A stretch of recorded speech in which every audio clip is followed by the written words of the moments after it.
สบายดีท่านผู้ชมที่เคารพตอนนี้ท่านผู้ชมเข้าสู่การรายงานข่าวสดภาคเที่ยงจากของข่าวโทรภาพแห่งชาติข่าวประจำวันจันทร์วันที่3พฤศจิกายน2025พบกับโฆษกพนักงานสิริพงษ์ในการนำเสนอข่าวในวันนี้มีทั้งข่าวภายในข่าวต่างประเทศพร้อมโดยข่าวกีฬามานำเสนอเริ่มด้วยข่าวกองประชุมสมัยสามัญของรัฐบาลประจำเดือนตุลา2025ซึ่งจะได้พร้อมกันคุ้นคั่ว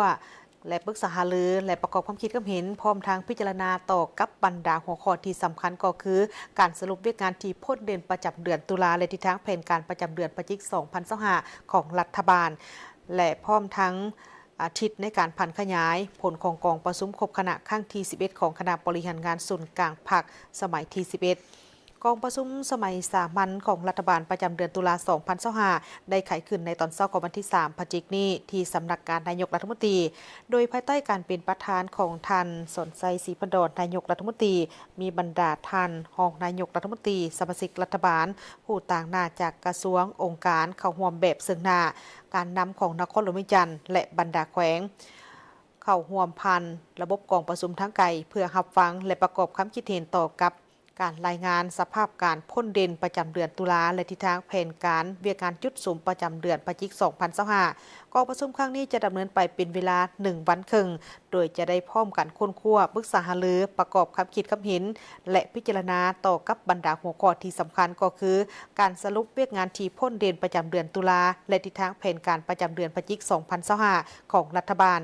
ทิศพันขยายผลของกองประชุมครบคณะครั้งที่11ของคณะบริหารงานส่วนกลางภาคสมัยที่11และการก้าเกียมความพร้อมรายงานต่อกองประชุมสมัยสามัญเทื่อที่10ของสภาแห่งชาติสุดที่9รายงานสภาพการสากลและภาคพื้นที่พ้นเด่น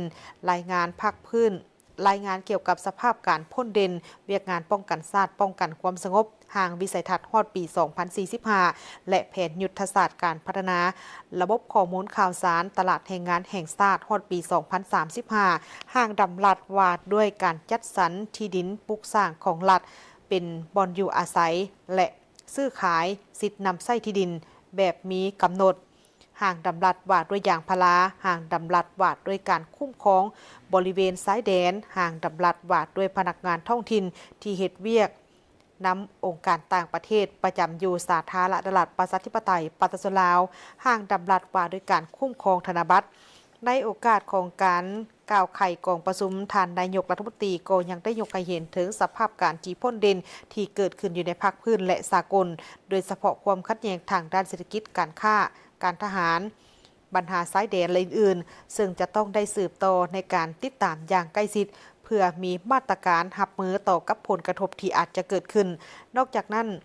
สภาพการภายในประเทศเฮาก็ยังเกิดมีผลกระทบจากภัยธรรมชาติอื่นๆซึ่งปัญหาทั้งหมดเหล่านี้แม้นได้ส่งผลกระทบต่อกับการพัฒนาเศรษฐกิจสังคมแห่งชาติทั้งทางกงและทางอ้อมอย่างหลีกเลี่ยงบ่ได้ฉะนั้นต้องได้ฮีบฮ้อนพร้อมกันสุมใส่ในการแก้ไขปัญหาผลกระทบที่เกิดขึ้นเพื่อบ่ให้กระทบต่อกับชีวิตการเป็นอยู่ของประชาชนพนักงานรัฐกรและการพัฒนาเศรษฐกิจสังคมของประเทศเฮานอกจากนี้ท่านนายกรัฐมนตรียังได้ข้อมายังบรรดาท่านสมาชิกรัฐบาลจงพร้อมกันเอาใจใส่ในการค้นคว้าและประกอบคำคิดคำเห็นอย่างลึกซึ้งแทศกับสภาพความเป็นจริงของแต่ละปัญหาด้วยการเสนอทัศนะอย่างกงไปกงมากระทัดรัดและมีจุดสุมเพื่อเฮ็ดให้การดำเนินกองประชุมครั้งนี้มีผลสำเร็จตามจุดประสงค์และคาดหมายที่กำหนดไว้สมาคมมิตรภาพลาวรัสเซียได้ต้อนรับคณะผู้แทนจากทางสมาคมมิตรภาพรัสเซียลาวที่เดินทางมาเคลื่อนไหวเยี่ยมยามและเฮ็ดเวียกอยู่สาธารณรัฐประชาธิปไตยปฏิรูปลาวในระหว่างวันที่24ตุลาถึงวันที่2พฤศจิกายน2025สมาคมมิตรภาพลาวรัสเซียนำโดยท่านบ่เซงคำวงดาราประธานสมาคมมิตรภาพลาวรัสเซียพร้อมด้วยคณะสมาคมมิตรภาพลาวรัสเซียได้ต้อนรับการมาเยี่ยมยามและเฮ็ดเวียกของคณะผู้แทนสมาคมมิตรภาพรัสเซียลาวนำโดยท่านโกโซลินวลาดิมีเลโอนิดาวิดประธานสมาคมมิตรภาพรัสเซียลาวพร้อมด้วยคณะเพื่อเข้าร่วมพิธีเฉลิมฉลองวันสร้างตั้งสายผูกพันการทูตสาธารณรัฐประชาธิปไตยปฏิรูปลาวและสหพันธ์รัสเซียครบรอบ65ปีและวันสร้างตั้งสมาคมมิตรภาพลาวรัสเซียและรัสเซียลาวครบรอบ60ปีซึ่งจะจัดขึ้นในวันที่31พฤศจิกายน2025ที่นครหลวงวิจันทร์ ก่อนหน้านี้คณะผู้แทนได้เข้าเยี่ยมคำนับทานสนไซศรีพันดอนนายกรัฐมนตรีแห่งสาธารณรัฐประชาธิปไตยปฏิเสธลาวเพื่อแจ้งจุดประสงค์ของการมาเยี่ยมยามและเหตุเวียกในครั้งนี้ในโอกาสดังกล่าวนิทานนายกรัฐมนตรีก็ได้แสดงความต้อนรับอย่างอบอุ่นการเดินทางมาลาวในครั้งนี้แม้เป็นการหัดแน่นสายผูกพันมิตรภาพและการร่วมมืออันดีงามของทั้งสองประเทศประชาชนสองชาติลาวและรัสเซียที่มีมาแต่นานนับตั้งแต่สมัยต่อสู้ปลดปล่อยชาติจนถึงปัจจุบันและได้ตีราคาสูงต่อกับการพัวพันร่วมมือของทางสมาคมมิตรภาพลาวรัสเซียและรัสเซียลาวที่ได้เป็นแหงสุกยู่อันสำคัญเข้าในของเขตเศรษฐกิจการค้าการลงทุนวัฒนธรรมการศึกษาและการท่องเที่ยวของทั้งสองประเทศและได้นำเอาผลประโยชน์ตัวจริงมาสู่ประชาชนสองชาติลาวและรัสเซียความนี้ท่านนายกรัฐมนตรีก็ได้มีบางทิศชี้นำให้ทั้งสองสมาคมมิตรภาพลาวรัสเซียและรัสเซียลาวจงให้การร่วมมือแลกเปลี่ยนข้อมูลข่าวสารและจัดกิจกรรมร่วมกันในโอกาสวันสำคัญต่างๆของสองประเทศสนับสนุนและสุขยู่ให้ประชาชนลาวและรัสเซียให้มีการพัวพันร่วมมือของเขตเศรษฐกิจการค้าการลงทุนการศึกษาการท่องเที่ยววัฒนธรรมและของเขตอื่นๆให้มีประสิทธิภาพและมีประสิทธิผลยิ่งขึ้นนอกจากนี้ท่านนายกรัฐมนตรียังได้เสนอฝ่ายรัสเซียเพื่อค้นคว้า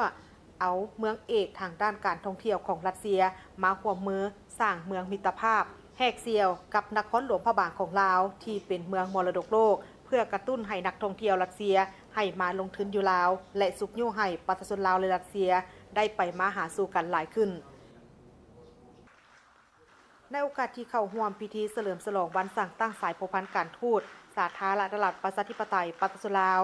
และสหพันธ์รัสเซียครบรอบ65 ปีและวันสั่งตั้งสมาคมมิตรภาพลาวรัสเซียและรัสเซียลาวครบรอบ60 ปีในครั้งนี้สองฝ่ายได้ตีราคาการร่วมมือในระยะ1 ปีผ่านมาและทิศทางการร่วมมือในต่อหน้าพร้อมนี้คณะพัวพันต่างประเทศศูนย์กลางภาคยังได้ต่างหน้าให้รัฐบาลลาวประดับเหรียญไซมิตรภาพให้แก่ดร.อเล็กเซย์ ซาเลมอนและทานวลาดิมีร์ โฟกินเป็นสมาชิกสมาคมมิตรภาพรัสเซียลาวที่ได้ประกอบส่วนและมีผลงานอันพ้นเด่นในการร่วมมือของลาวและรัสเซียในระยะที่ผ่านมาพร้อมเดียวกันสมาคมมิตรภาพรัสเซียลาวยังได้ประดับเหรียญ60 ปีครบรอบวันสั่งตั้งสมาคมมิตรภาพรัสเซียลาวและลาวรัสเซียให้การนำของลาวตื่มอีกได้มีพิธีเปิดงานบุญนมัสการพระธาตุหลวงเวียงจันทร์และการวางแสดงขายสินค้าประจำปี 2025 ซึ่งได้จัดขึ้นในมื้อวันที่ 1 พฤศจิกายนที่ผ่านมานี้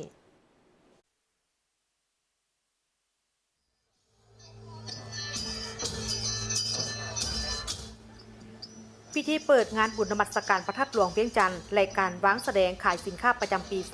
2025 ให้เกียรติเข้าร่วมเปิดงานโดยท่านกีแก้วไข่คำพิทูลรองนายกรัฐมนตรีมีบรรดาการน้ำผักหลัดการน้ำนครหลวงเวียงจันทร์ผู้ต่างหน้าองค์การจะตั้งสากลประจำลาวพร้อมด้วยมวลชนชาวนครหลวงเวียงจันทร์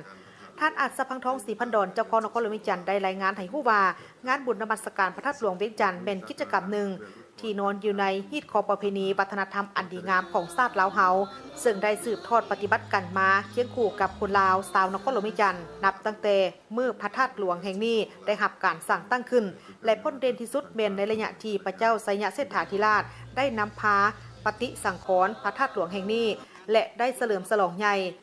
อันได้กลายมาเป็นประเพณีงานบุญพระธาตุหลวงเวียงจันทร์ทุกๆปีสืบต่อกันมาบุญธาตุหลวงปีนี้แม้นได้จัดให้มีหลากหลายกิจกรรมทางศาสนาเป็นต้นในตอนแรกของวันที่3 พฤศจิกายนมีพิธีสูตรปริตะมงคลทางด้านในกรมเรียนพระธาตุหลวงตอนบ่ายวันที่4 พฤศจิกายนมีพิธีแห่พระศาสตร์เพิ่งส่วนมื้อสุดท้ายของงานวันที่5 พฤศจิกายนในตอนเช้ามีพิธีใส่บาตรจากนั้นในตอนบ่ายมีพิธีแห่ลูกคีและแข่งขันกีฬาพื้นบ้านตีคีส่วนในตอนค่ำจะมีพิธีเวียนเทียนถือว่าสิ้นสุดอย่างเป็นทางการตลอดระยะเวลา5 วันจะได้เปิดให้มวลชนทางภายในและต่างประเทศเข้าเที่ยวชมภายในงานพร้อมกับกิจกรรมปิ่นอ้อมโดยจะเริ่มตั้งแต่เวลา 7:30 ไปจนฮอดเวลา 23:30 นอกจากกิจกรรมที่ได้จัดอยู่สนามหลวงแล้วยังได้มีการวางแสดงและขายสินค้าอยู่ศูนย์การค้าลาวไอเทคซึ่งเน้นใส่ผลิตภัณฑ์สินค้าภายในเป็นต้นต่อเช่นผลิตภัณฑ์กสิกรรม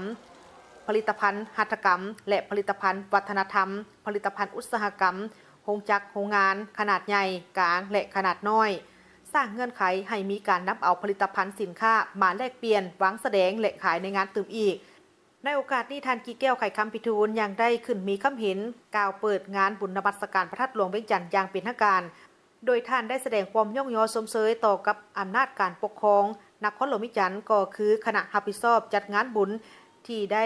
จัดงานบุญระดับชาติอย่างยิ่งใหญ่ขึ้นพร้อมทั้งแสดงความเสื่อมั่นว่าการจัดงานบุญนมัสการพระธาตุหลวงและงานวางแสดงสินค้าประจำปี 2025 จะเป็นการสืบสานประเพณีอันดีงามของชาติการส่งเสริมสินค้าภายในและต่างประเทศทั้งจะเป็นการดึงดูดนักท่องเที่ยวทางภายในและต่างประเทศที่จะเดินทางมาเข้าร่วมในงานบุญก็คือเที่ยวชมสถานที่ท่องเที่ยวสำคัญภายในนครหลวงเวียงจันทร์ก็คือสาธารณรัฐประชาธิปไตยปฏิรูปลาวให้นับมือนับปลายขึ้นพร้อมกันนี้ทานก็ยังได้ข้องให้ทุกภาคส่วนทางภาครัฐภาคเอกชนบรรดาองค์การจัดตั้งสากลรวมทั้งปฏิรูปลาวบรรดาเผ่าจงพร้อมกันให้การร่วมมือสนับสนุนการจัดงานบุญนมัสการพระธาตุหลวงเวียงจันทร์ในปีนี้ให้มีบรรยากาศที่ฟดฟื้นม่วนซื่นตลอดงานและรับประกันได้ถึงความสงบปลอดภัยรอบด้านในวันที่ 28 ตุลาที่ผ่านมาศาสตราจารย์ปริญญาเอกเจริญเยียเปาเฮอร์ของประธานสภาแห่งชาติกรรมการคณะกรรมการเลือกตั้งระดับชาติของหัวหน้าอนุกรรมการโฆษณาปลุกระดมขบวนการและย่องยอได้มีการแถลงข่าวเกี่ยวกับการแต่งตั้งคณะกรรมการเลือกตั้งระดับชาติเพื่อเลือกตั้งสมาชิกสภาแห่งชาติสุดที่ 10และสมาชิกสภาประชาชนขันแขวงสุดที่ 5พร้อมกับผลสำเร็จของการดำเนินกองประชุมข้างปฐมฤกษ์ของคณะกรรมการเลือกตั้งระดับชาติทางได้กล่าวว่าสำหรับสมาชิกสภาแห่งชาติสุดที่ 9และสมาชิกสภาประชาชนขันแข็งสุดที่ 4แม้นได้รับการเลือกตั้งในครั้งวันที่ 21 กุมภาพันธ์ 2021และมาฮอดวันที่ 21 กุมภาพันธ์ 2026ครบรอบ 5 ปีพอดีและจะหมดอายุการในวันที่ 22 มีนาคม 2026ที่จะมาถึงนี้ฉะนั้นเพื่อปฏิบัติตามมาตรา 111 ของรัฐธรรมนูญแห่งสาธารณรัฐประชาธิปไตยประชาชนลาวฉบับปี 2025และมาตรา 26 ของกฎหมายว่าด้วยการเลือกตั้งสมาชิกสภาแห่งชาติและสมาชิกสภาประชาชนขันแขวงฉบับปี 2024เกี่ยวกับการแต่งตั้งคณะกรรมการเลือกตั้งระดับชาติและระดับท้องถิ่นคณะประจำสภาแห่งชาติได้ออกมติฉบับเลขที่ 277 ทับคปจลงวันที่ 7 ตุลาคม 2025ว่าด้วยการแต่งตั้งคณะกรรมการเลือกตั้งระดับชาติเพื่อเลือกตั้งสมาชิกสภาแห่งชาติสุดที่ 10และสมาชิกสภาประชาชนขันแขวงสุดที่ 5และทานประธานประเทศแห่งสาธารณรัฐประชาธิปไตยประชาชนลาวได้ออกรัฐดำรัสฉบับเลขที่ 172 ทับปปทลงวันที่ 24 ตุลาคม 2025ว่าด้วยการประกาศการแต่งตั้งคณะกรรมการเลือกตั้งระดับชาติเพื่อเลือกตั้งสมาชิกสภาแห่งชาติสุดที่ 10และสมาชิกสภาประชาชนขันแขวงสุดที่ 5ซึ่งคณะกรรมการเลือกตั้งระดับชาติประกอบด้วยจำนวนทั้งหมด21 ทานในนั้นหญิง6 ทานและมีคณะประจำการจำนวน10 ทานหญิง2 ทานสำหรับคณะประจำการของคณะกรรมการเลือกตั้งระดับชาติประกอบด้วย10 ทานดังนี้ 1. ท่านปริญญาเอกไสสมพรพรหมวิหารกรรมการกรมการเมืองศูนย์กลางพรรคประธานสภาแห่งชาติเป็นหัวหน้าคณะ 2. ท่านปริญญาเอกคำพันธ์พรหมทัศน์กรรมการกรมการเมืองศูนย์กลางพรรคประธานคณะกวดกาศูนย์กลางพรรคและองค์การกวดกาแห่งรัฐเป็นห้องหัวหน้า 3. ท่านพลเอกวิไลหลาคำฟ้องกรรมการกรมการเมืองศูนย์กลางพรรคห้องนายกรัฐมนตรีกระทรวงป้องกันความสงบเป็นห้องหัวหน้า 4. ท่านนางสิไสลือเดชวงศ์ซ่อนกรรมการกรมการเมืองศูนย์กลางพรรคหัวหน้าคณะจัดตั้งศูนย์กลางพรรคเป็นห้องหัวหน้า 5. ท่านปริญญาเอกนางสุนทรสัญญาจักรเลขาธิการศูนย์กลางพรรคห้องประธานสภาแห่งชาติเป็นกรรมการทั้งเป็นผู้ประจำการของคณะ 6. ท่านศาสตราจารย์ปริญญาเอกเจริญเนียเปาเฮอร์กรรมการศูนย์กลางพรรคห้องประธานสภาแห่งชาติเป็นกรรมการ 7. ท่านคำไวดำรัฐกรรมการศูนย์กลางพรรคห้องประธานสภาแห่งชาติเป็นกรรมการ 8. ท่านสมมาตรพลเสนากรรมการศูนย์กลางพรรคห้องประธานสภาแห่งชาติเป็นกรรมการ 9. ท่านพลโทสุวรรณเรืองบุญมีกรรมการศูนย์กลางพรรคห้องประธานสภาแห่งชาติเป็นกรรมการ 10. ท่านสันติภาพพลวิหารกรรมการศูนย์กลางพรรครัฐมนตรีกระทรวงการเงินเป็นกรรมการคณะกรรมการเลือกตั้งระดับชาติ และคณะประจำการดังกล่าวมีสิทธิ์และหน้าที่นำผ้าสี่นำการจัดตั้งดำเนินการเลือกตั้งสมาชิกสภาแห่งชาติสุดที่10และสภาประชาชนขันแขวงสุดที่5ให้ถูกต้องตามรัฐธรรมนูญแห่งสาธารณรัฐประชาธิปไตยประชาชนลาวกฎหมายและระเบียบการเลือกตั้งรับประกันให้การเลือกตั้งบรรลุผลสำเร็จตามจุดประสงค์และรายคัดหมายที่กำหนดไว้สำหรับผลสำเร็จของการดำเนินกองประชุมครั้งปฐมฤกษ์ของคณะกรรมการเลือกตั้งระดับชาติฐานได้แจ้งให้รู้ว่าเพื่อหาประกันให้การดำเนินการเลือกตั้งสมาชิกสภาแห่งชาติสุดที่10และสมาชิกสภาประชาชนขันแขวงสุดที่5มีประสิทธิภาพประสิทธิผลมาในวันที่27ตุลาคม2025นี้คณะกรรมการเลือกตั้งระดับชาติได้ดำเนินกองประชุมครบคณะครั้งปฐมฤกษ์ของตนภายใต้การเป็นประธานของปริญญาเอกไสยสมพรพรหมวิหารประธานสภาแห่งชาติประธานคณะกรรมการเลือกตั้งระดับชาติเพื่อพิจารณาและตกลงเวียกงานสำคัญที่จำเป็นและหีบด่วนจำนวนหนึ่งในการกาเกี่ยมให้แก่การเลือกตั้งสมาชิกสภาแห่งชาติสุดที่10และสมาชิกสภาประชาชนขันแขวงสุดที่5ซึ่งมีเนื้อในและผลสำเร็จคือดังนี้กองประชุมได้พร้อมกันค้นคว้าเสื่อมซึมมติกรมการเมืองศูนย์กลางพรรคว่าด้วยการเพิ่มทวีการนำพา4นำขององค์คณะพรรคทุกขัน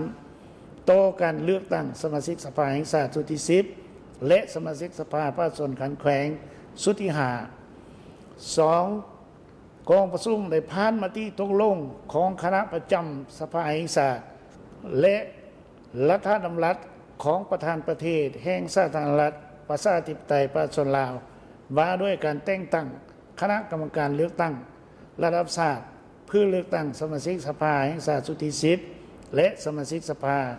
ประชาชนขันแขวงสุดที่3กองประชุมได้ผ่านมติของคณะกรรมการเลือกตั้งระดับชาติว่าด้วยการจัดตั้งและการเคลื่อนไหวของคณะกรรมการเลือกตั้งระดับชาติเพื่อเลือกตั้งสมาชิกสภาแห่งชาติสุดที่10และสมาชิกสภาประชาชนขันแขวงสุดที่5ในนี้ได้กำหนดละเอียดเกี่ยวกับสิทธิและหน้าที่ของคณะกรรมการเลือกตั้งระดับชาติและคณะประจำการ 4. ผ่านกองประชุมได้ผ่านแผนการดำเนินงานของคณะกรรมการเลือกตั้งระดับชาติเพื่อเลือกตั้งสมาชิกสภาแห่งชาติสุดที่10และสมาชิกสภาประชาชนขันแขวงสุดที่5ในนี้ได้กำหนดละเอียดเกี่ยวกับจุดประสงค์ระดับคาดหมายทัศนะสีนำทิศทางเวียกจุดสมและบาทกล่าวดำเนินการกาเกี่ยมการเลือกตั้งสมาชิกสภาแห่งชาติสุดที่10และสมาชิกสภาประชาชนขันแขวงสุดที่5เตนี่จนหอดกองประชุมครั้งปฐมฤกษ์ของสภาแห่งชาติและสภาประชาชนขันแขวงสุดใหม่5กองประชุมได้ผ่านมติของคณะกรรมการเลือกตั้งระดับชาติว่าด้วยการแบ่งงานแบ่งความรับผิดชอบภายในคณะกรรมการเลือกตั้งระดับชาติในนี้ได้มอบหมายหน้าที่และความรับผิดชอบอย่างละเอียดให้แต่ละท่าน 6. กองประชุมได้ผ่านมติของคณะกรรมการเลือกตั้งระดับชาติว่าด้วยการแต่งตั้งและการเคลื่อนไหวเวียนงานของบรรดาอนุกรรมการคณะกรรมการเลือกตั้งระดับชาติซึ่งรวมมี5อนุกรรมการคือ 1. อนุกรรมการเลขานุการ 2. อนุกรรมการโค้งประกอบและบุคลากร 3. อนุกรรมการโฆษณาปลุกระดมขบวนการและการย่องย่อ 4. อนุกรรมการป้องกันศาสตร์ป้องกันความสงบ 5. อนุกรรมการบริหารและงบประมาณการเลือกตั้งสมาชิกสภาประชาชนสุดที่10และสมาชิกสภาประชาชนขันแขวงสุดที่5เป็นเหตุการณ์ประวัติศาสตร์ที่สำคัญยิ่งในชีวิตการเมืองของชาติและของประชาชนลาวบรรดาเผ่าฉะนั้นพวกเขาต้องเพิ่มทวีความสามัคคีเป็นปึกแผ่นภายในชาติภายในชนเผ่าตัดสินใจสู่สนผ่านพาสิ่งท้าทายทดสอบต่างๆห่วมแหงห่วมใจกันเป็นเจ้าการและรับผิดชอบสูงทั้งประสานสมทบกันอย่างกลมเกลียวเหตุให้การกาเกี่ยมการเลือกตั้งสมาชิกสภาแห่งชาติและสมาชิกสภาประชาชนขันแขวงสุดใหม่นี้กลายเป็นปางบุญใหญ่ของชาติ ติดแท็กกับสภาพการตัวจริงของประเทศชาติก็คือแต่ละท้องถิ่นและมีผลสำเร็จตัวจริงเฮ็ดแนวใดให้สามารถรับประกันการเสริมขยายสิทธิประชาธิปไตยประชาชนลาวบรรดาเผ่าอย่างแข็งแรงเต็มส่วนกว้างขวางทั่วถึงและลึกซึ้งเพื่อเลือกเฟ้นให้ได้ผู้สมัครเลือกตั้งที่มีมาตรฐานและเงื่อนไขอย่างครบถ้วนตามที่ได้กำหนดไว้ในกฎหมายมาเป็นสมาชิกสภาแห่งชาติและสมาชิกสภาประชาชนขันแขวงเพื่อเป็นตัวแทนประชาชนลาวบรรดาเผ่าปฏิบัติสิทธิอำนาจของประชาชนอยู่ในองค์การอำนาจแห่งรัฐปกป้องสิทธิและผลประโยชน์อันชอบธรรมของประชาชนลาวบรรดาเผ่าท่านผู้ชมที่เคารพจากนี้ไปจะพักก่อนหลังจากนั้นกลับมารับชมการรายงานข่าวต่างประเทศพร้อมด้วยข่าวกีฬา